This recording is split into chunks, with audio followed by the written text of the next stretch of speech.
nih, udah ada 4 tim yang bakal langsung turun secara bersamaan, di mana Boom bakal turun di shipyard yang udah nggak ditempatin oleh RRQ.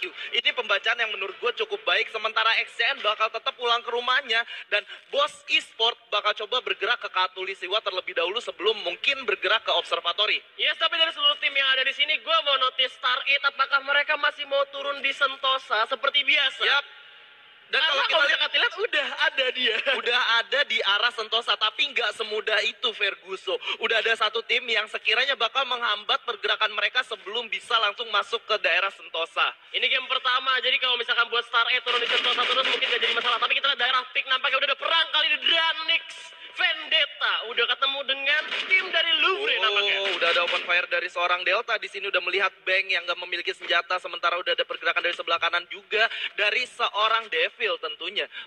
Ya, tapi kalau bisa kita lihat di bawah juga udah ada tim yang lain. Ini bisa jadi third party dan pembagiannya Dranix bisa ngenyergap Black dan juga ada Bang di sana. Ada Black dan juga Bang. Sementara dari tim Dranix sendiri harusnya mereka lebih banyak lootingan karena mereka berhasil mendapatkan 2 drop point yang cukup berbeda. Di lain sisi ada Ether Absol yang berhasil mendapatkan Dranix Everyday walaupun belum dieliminasi dan berhasil mendapatkan first blood. Di lain sisi di follow up oleh Cikio juga yang berhasil mendapatkan Absol. Masih pagi berbenturan ternyata Dranix dan juga Eternal Tenas kali ini, tapi kita bakal balik lagi ke pick di mana Dranix Vendetta juga mau perang bersama tim Louvre di mana Devil udah beri damage dan cukup kritis dari, tapi kita masih bisa bersembunyi. Satu orang Bang berhasil di knockdown ternyata oleh Devil. Ya, bakal langsung di rush begitu aja nampaknya, sementara Devil bakal coba untuk menahan pergerakan dari atas. Louvre Black udah terlihat di sana, bakal coba ditahan oleh seorang Devil, bakal melakukan medikasi terlebih dahulu. Bakal bahaya banget buat Louvre mengingat mereka udah kehilangan 1 playernya. Early yang bagus banget. Lu lihat tadi senjatanya udah yang namanya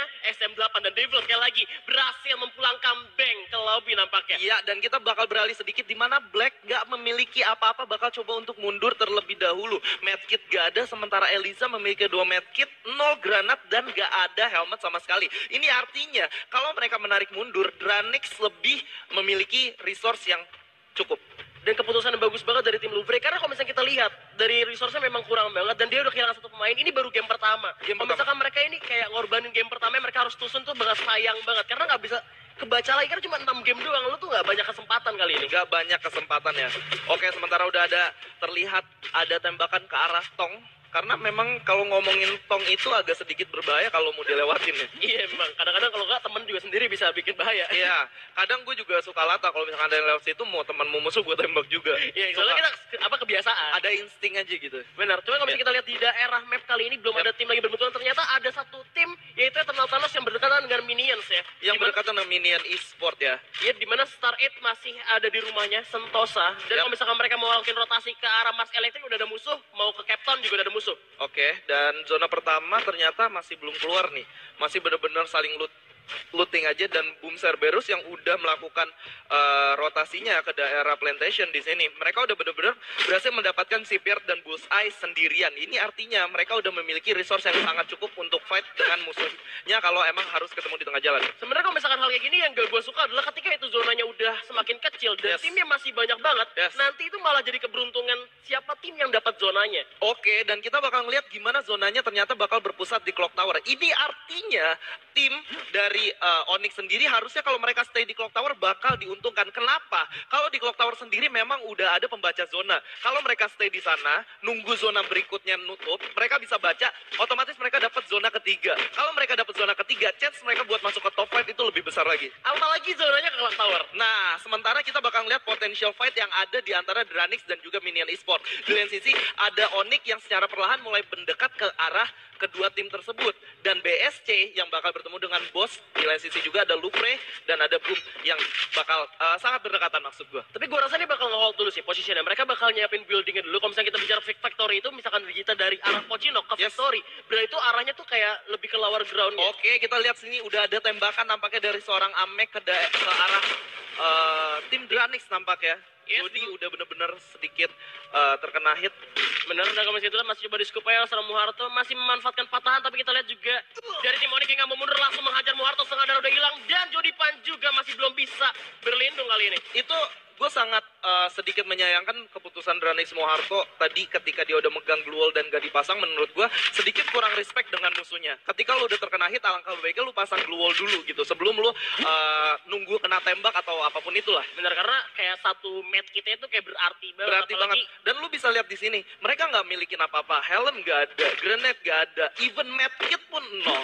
Sekarang mereka kalau ada di posisi kayak gini, mereka kontes dengan siapapun bakal agak sedikit susah. Kecuali mereka memutuskan untuk langsung hajar satu musuh yang lagi defense di compound dan ngerebut semua resource yang mereka milikin. Ya kalau misalnya kayak ini caranya, ini udah banyak banget tim yang pastinya hold position, mainnya pasti placement point juga. Kemanapun mereka lari, mereka bakal ketemu sama musuh. Apalagi drop point mereka tadi di Mars Electric dengan resource yang seadanya aja. Yes. Dan kalau misalnya kita lihat, udah bakal ketemu sama Minions Esports. Ya ini yang gue bilang, kalau emang Dranix mau coba untuk lanjut ke fase late game, gak ada salahnya mereka untuk kontes sekarang dan udah kelihatan di depan ada tembakan dari seorang ABG di sana.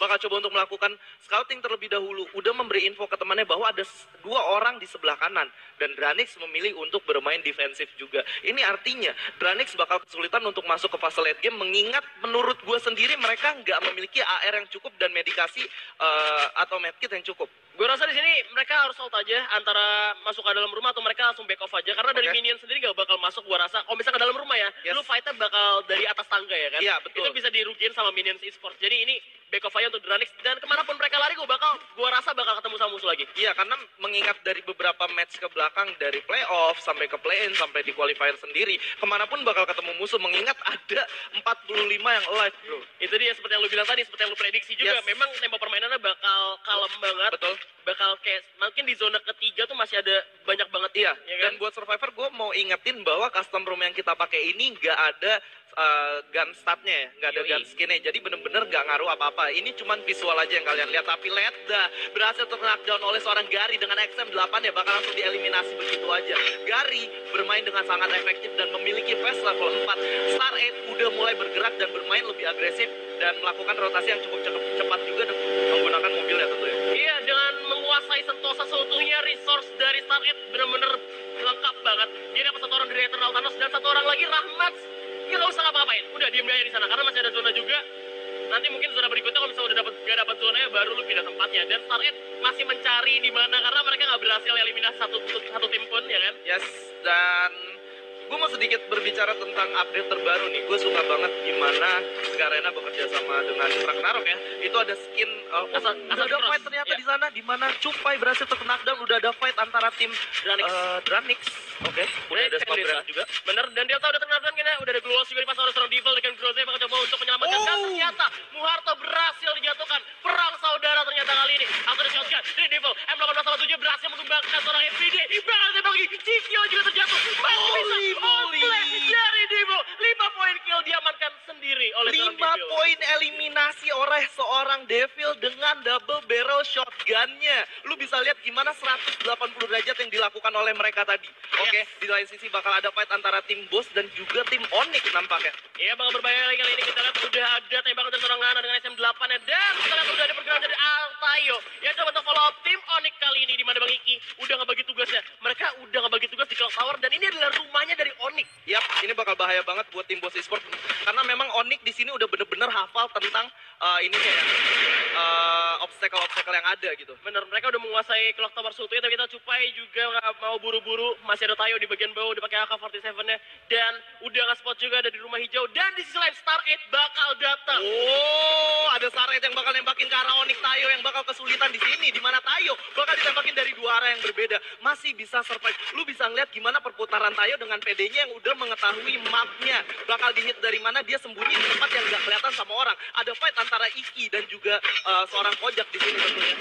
Ya, bakal coba tapping lagi, Kojak udah menipis dari belakang dan udah menyiapkan shotgun dan masih bisa selamat. Ternyata dari belakang terkena tembakan. Harus terlalu kalau seorang Amek nampaknya kali bakal di commit shot karena udah ada Starnya juga datang. Bakal dikuasai tempat dari tim Boss Esports. Sama Iki dibandingkan seorang Airfoy. Ya, Tayo juga langsung dia dua orang. di mana Amek tersisa sama Lau berdua. Udah sangat sekarat. Bakal langsung di spam granat begitu aja. Envoy bakal melakukan medikasi terlebih dahulu tapi nggak bakal tinggal diam. Di mana Star 8 udah mendengar ada bau peperangan. Mereka bakal langsung masuk sekarang ke dalam karena timingnya udah nggak bisa ditahan lagi. Bener, dari Star Ed juga bakal setup kayaknya kayak ini. Karena tim Onyx juga masih bertahan, tinggal satu orang yaitu seorang Lau. Tapi Star Ed yang nggak mau kalah, nggak mau kehilangan kesempatan yang ada kali ini. Kelihatan, bakal langsung ditembak begitu aja. Ada respon bola yang cukup baik di sini. Lau tersisa sendirian, bakal bahaya banget. Gary berhasil mendapatkan eliminasi terakhir atas Onyx. Bakal ada fight 4 lawan 3 antara Onyx dan juga Star Ed. Bakal berbahaya banget kalau mereka ngedrag ke fight yang jarak dekat 4 lawan 3. Iya, dan kalau misalnya kita ingat, ini Star Ed udah ngumpulin lootingnya di Sentosa. Gua rasa lootingnya lebih bagus daripada Bos Kickbox. Langsung dibantuin dari kanan tembakan. Gary dengan jokirnya berhasil dijatuhkan oleh seorang Aimboy. Tapi kita lihat, bakal dibantu. Oh my god. Wah, tinggal satu orang dari Star Ed. Apakah bisa dari Bos Esports untuk memenangkan pertarungan kali ini? Masih di coin. Zexia berhasil mencoba satu lagi dari Bos Esports. Oke, bakal coba revive terlebih dahulu di sini. Bakal coba untuk komit, ditembakin begitu aja. Tersisa satu orang, 2 lawan 1 nampaknya harus lebih berhati-hati lagi di sini. Oh, mereka respect. Mereka bakal melakukan healing terlebih dahulu dan merevive teman-temannya. Tapi Ngana berhasil knockdown dari jauh. Ada Dranix, Vader Dari kejauhan. Holy. Oh my god, Zixia tapi di sini dari Star Ed sendiri udah ngamanin 4 poin eliminasi dan dia harus mundur dulu ngamanin placement poinnya. Mungkin bisa ke bawah clock tower biar aman. Oke, bakal coba untuk mundur terlebih dahulu nampaknya ya. Dan 3 poin eliminasi yang didapatkan oleh Bos Esports. Tadi kalau kita lihat sebenarnya fight-nya cukup hectic di mana Envoy udah berhasil mendapatkan 2, tapi dieliminasinya sama tim Star Ed juga. Dan sekarang ketika mereka udah mulai fight, datang lagi satu tim lagi. Ini bener-bener Star Ed Zexia bener-bener menggunakan timing yang pas banget untuk kabur. Bener, timingnya pas untuk berpindah tempat. Dan tadi sebenarnya Bos itu masih sisa 3 orang. Kalau misalkan Dranix gak ada, itu nggak mungkin kehilangan lagi 1 orang Ana. Iya, betul. Dan sangat disayangkan jadi kayak gak worth it gitu loh fight di sana. Kayak cepet banget ngilangnya gitu ya. Yes. Dan ini ada UAV udah kelihatan ada 3 tim. Pas banget lewatnya teng, langsung ada 3 tim kelihatan titiknya. Ini bisa ngelabuin musuh juga kalau misalnya gue bilang. Karena UAV cuma lewat sejenak doang, itu kalau misalkan dia habis lewat, dia langsung naik, itu bisa jadi surprise. Ah, oke.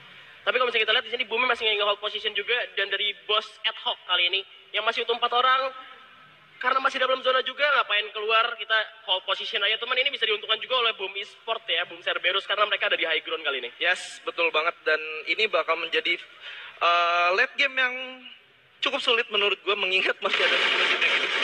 Dan kita lihat di sini ada XCN bakal menembak ke arah tim Boom yang datang dari belakang, bakal diserang. Dan kita lihat juga ada Broken ad hoc yang belum mau masuk ke dalam peperangan. Tapi kita lihat di sini juga ada Dranix Vendetta yang udah mendengar suara tembakan dari peperangan yang ada di bibir saksi. Zona juga bakal menutup. Dan kita lihat bakal kemana kan zona berikutnya. Oh my god, karena tim Louvre yang berikan perang di luar zona kali ini, Sky. Iya, bakal langsung ada tembak-tembakan di mana Guns bakal coba untuk mundur terlebih dahulu karena bos yang termancing untuk fight juga udah kelihatan ada di depan, bakal coba ditembak oleh seorang Dooms di sini. Masih nggak menghasilkan apa-apa. Long fight yang membuang resource cukup banyak, gak cukup baik buat ketiga tim yang fight di sini karena mereka ada di luar zona dan gak mendapatkan apa-apa. Ya kalau misalnya lihat ini udah ada Dranix juga yang nungguin dari luar, dan Boom juga udah menerima damage begitu banyak. Seorang Guns masih berlindung diri di balik batu kali ini. Dan kita lihat masih ada Mocha yang masih berusaha untuk meratakan pemain dari Boom Cerberus, yang dimana mereka ini harus mikir lagi karena zonanya nggak ada pada mereka. Ya, lu bisa lihat gimana Guns mencoba menahan pergerakan XCN 4 orang biar Why Not bisa masuk ke dalam zona atau seenggaknya dapat posisi yang lebih enak. Ini gara-gara No Gun Skin Stats perangnya jadi alot banget karena damage dari long range juga nggak seberapa. Betul. Dan juga lu kalau misalkan jarak dekat butuh banget 18-87, cuma ada 2 peluru doang. Cuman ada 2 peluru doang. Ini bakal bahaya banget. Sementara kalau lu lihat di sini Chogan hanya memiliki medkit 3. Kalau ini long fight, zona bergerak bakal susah banget ketika mereka mau coba masuk ke zona, dihalangin musuh dan gak memiliki medkit yang cukup. Yes, tapi kita lihat di sisi lain juga ada ad hoc yang ngalangin posisi dari Boom Cerberus yang terjepit oleh 2 tim sekaligus menjadi roti si daging. Nampaknya kali ini berhasil ada Guns oleh pemain dari Bos ad hoc, di mana kita lihat Chogan juga berhasil mendapatkan Guns dijepit dari 2 sisi sekaligus, Bos. Dijepit dari dua sisi sekaligus. Dan kita bakal beralih sedikit di mana Chogan bakal coba memimpin teman-temannya untuk menghajar Why Not yang tersisa sendiri. Bakal sulit banget ditembak dari daerah atas, udah sangat sekarat, gak bisa berbuat banyak. Boom Cerberus harus dipulangkan di posisi ke-10. 26 orang tersisa dan masih ada 9 tim yang hidup. Ini rame banget, bosku. Iya, ini kanan kiri tadi memang dari Boom Cerberus gak bisa kemana-mana. Tapi kalau misalnya kita lihat sekarang udah ada Dranix Vendetta juga yang udah ngamanin zona berikutnya. Dimana kalau misalnya kita lihat ada pergerakan dari Boss ad hoc ataupun XCN, itu bakal terhalang dengan adanya Dranix Vendetta. Dan itu keuntungan mereka, misalkan mereka bisa ngamanin placement point dan juga poin eliminasi yang banyak banget dari kesempatan ini. Ya, di lain sisi ada dari sebelah kanan dan kiri. Boss ad hoc udah bakal dihajar dari 2 sisi yang berbeda. Asmi bakal ditembak dari depan depan belakang, gak bisa berbuat banyak. Langsung ditembakin, tapi Farhan udah berhasil mendapatkan gua kena daunnya. Bang langsung ditembakin begitu aja. 4 lawan 1, bakal sulit banget, gak bisa berbuat banyak. Walaupun menggunakan Fast Level 4, medkit yang tersisa hanya 3. Gak memiliki helmet sama sekali. Akan meninggalkan Asmi dan juga AM Sky, tapi kita lihat dari sisi kanan juga ada BSC yang will join the fight kali ini. Berhasil menjepit XCN dari sisi yang lainnya. Dom, bakal terlihatnya. Dan XCN berhasil dieliminasi oleh Bos Esports ad hoc. Itu benar-benar udah disekaratin banget, tapi dia bakal mencoba berusaha melakukan healing terhadap teman-temannya. Ini bakal sulit banget, dan ya menurut gua keputusan yang kurang pas juga, karena memangnya sulit juga. Iya, memang udah dijepit Dranix banget. nyayur, bos. Dranix nyayur, gue udah bilang ini posisinya enak banget. Mereka dapat di pinggir zona, udah dapat. Dan sekarang Eternal Tennis juga Trisha Rahmat yang masih menjadi lone survivor, the last man standing from Eternal Tennis. Dan ini kita lihat di sebelah kanan masih ada tim yang alive dan sisanya udah tereliminasi. Bener. Dan ini masih kurang tepat ya. Oh iya, ada setuju kesalahan soalnya juga. Ya, betul banget. Dan BSC Hero lagi-lagi berhasil mendapatkan Dranix Devil. Ada tembakan juga di sana, cukup sakit, respon guluan cukup bagus dari seorang Bagas. Ada fight di depan lagi. Mas Anang udah ditembakin, Bagas udah knockdown, di mana mau berhasil mendapatkan satu knockdownnya, tapi Rahmat yang tersisa sendiri di sini bakal coba untuk memanfaatkan situasi yang dibuat oleh kedua tim yang perang. Di lain sisi, Lufre Halcyon berhasil mendapatkan poin eliminasi tambahannya. 5 tim tersisa 11 orang yang masih hidup. Kita lihat masih ada Bas, cuma ada pelontar duar, cuma ada setengah darah doang, masih lemar lagi oleh seorang Alcyon dengan pelontarnya. Ya, udah ditutup ternyata. Respect yang cukup baik dari seorang Cupai dan juga Envoy tentunya. Halcyon harusnya tadi kalau emang dia info 2 orang udah hit, mereka punya menang jumlah 3 orang bisa langsung hajar ke daerah Cupai ataupun Envoy. Itu bakal sulit banget ketika udah tahu musuhnya hit, dihajar oleh 3 orang sekaligus walaupun tersisa 2 orang gitu. Iya, karena mereka juga punya pelontar sebenarnya. Tadi udah bisa sekarang kalau misalkan mereka pede banget itu bisa banget. Tapi kita lihat di sisi yang lain, ada Dranix Vendetta berhasil kayak nyayur lagi di pinggir zona. Cuman kalau misalnya kita lihat zonanya, ini gak enak banget, bos. Ada di tengah-tengah sungai dong, kali itu nggak tuh? Ini bakal susah banget ditembakin dari depan. Ini bener-bener bakal ini banget sih. Dranix, Vader dan kawan-kawan bakal bener-bener nyayur dan masuk ke top 3. Lufre dengan 1 poin eliminasinya masuk ke top 3. Ini udah menjadi langkah awal yang cukup baik harusnya. Yes, tapi kita lihat Bos Esports masih menjadi incaran pemain dari Lufre. Udah tengah zona, harus digigit oleh zona. Udah ada gloss yang dibuka oleh seorang Aimfoy tentunya. Di mana tinggal sendirian, pelontar dibuka lagi. Masih gloss yang responsif, bakal coba berlari dan ternyata berhasil dieliminasi oleh tim Lufre. Tinggal 2 tim Sky. Iya, bakal langsung dihajar begitu aja, di mana Elysia bakal coba untuk langsung masuk menggunakan M79-nya. Delta berhasil mendapatkan 2 poin eliminasi terakhirnya dengan 1 peluru aja. Oh my god, Dranix Vendetta. Seperti yang lu predik, Dranix benar-benar kuat bermain di offline. Offline nih suka ada surprise dari Dranix yang mereka tuh mentalnya tuh emang udah kuat banget buat di offline. Iya. Eliminasinya banyak, dapat buaya juga.